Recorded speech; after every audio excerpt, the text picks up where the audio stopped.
Λοιπόν, έχουμε 2026 και έχεις μια επιχείρηση ή κάτι τέλος πάντων που πουλάς και δεν χρησιμοποιείς αυτό που θα σου δείξω, δεν είσαι σοβαρός.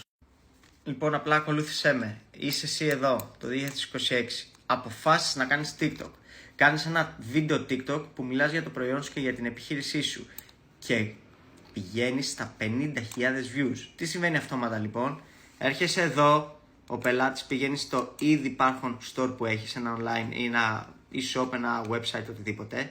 Κατεβαίνει κάτω, έρχεται στο προϊόν σου. Μπορεί να πουλάς φυσικό προϊόν, μπορεί να πουλάς digital product, e-book, ένα mini course, οτιδήποτε.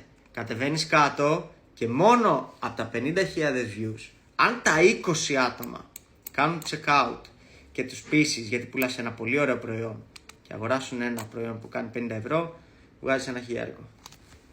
Νομίζω ότι είναι ο πιο εύκολος και αποτελεσματικός τρόπος. Για άλλα τέτοια βίντεο ρίξε ένα follow.